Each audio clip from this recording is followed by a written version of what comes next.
खुदा के बाबरकत जलाली मुक़द्दस नाम में देखने सुनने वाले तमाम नाजरीन को मेरा सलाम। उम्मीद करता हूँ आप सब खैरियत से होंगे।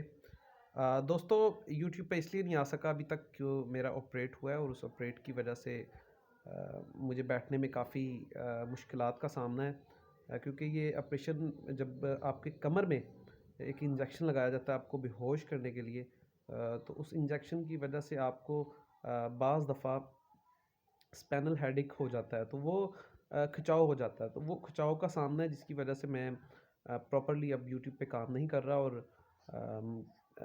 जैसे ही खुदा की मर्ज़ी होगी, जैसे मेरा रब अ, जिसने मुझे पैदा किया, जिसने मुझे सँभालने वाला है, जो मुश्किल कुशा है, और जब भी मेरे रब की मर्ज़ी होगी तो मैं ज़रूर वापस अपने चैनल पे आऊँगा और आकर दोबारा से जो भी करंट अफेयर्स पे बात होगी, जो स्टोरीज़ होगी, किसी की मदद करना होगी, तो वो तभी होगा जब मेरे खुदा की मर्ज़ी होगी।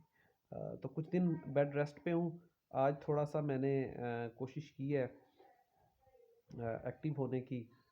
शुक्र है खुदा का, क्योंकि जब आपको ये खिंचाव होता है तो उसकी वजह खिंचाव हटने के बाद आपको फिर बहुत ज़्यादा चक्कर वगैरह से आते हैं, तो ये हो जाता है, ये नॉर्मली बात है। तो मेरी जब स्पेशलिस्ट से बात हुई उसके बाद मैं बहुत से डॉक्टर से रब्ता भी किया, तो अल्हम्दुलिल्लाह सब ने मुझे यही कहा है कि आप बहुत जल्द ठीक हो जाएँगे।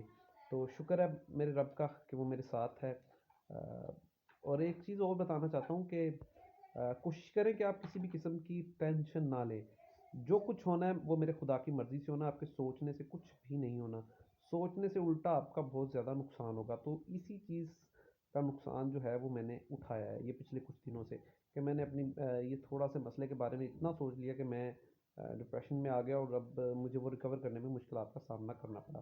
तो लेकिन सोचे नहीं, सिर्फ़ अच्छा सोचें, पॉज़िटिव सोचें और आप ज़रूर रिकवर करते हैं, और ये मामला ज़िंदगी के साथ चलते रहते हैं। तो कुछ दिनों से व्लॉग भी बनाया, चलें मैंने कहा आपके साथ बात भी हो जाए कि मैं क्यों यूट्यूब पे नहीं आ रहा। तो अब मैं इंशाल्लाह बहुत जल्द, ज़्यादा नहीं तो खुदा की मर्ज़ी हुई तो 4 या 5 दिन में मैं दोबारा से अपना वर्क जो है वो शुरू कर दूँगा। शुक्रिया।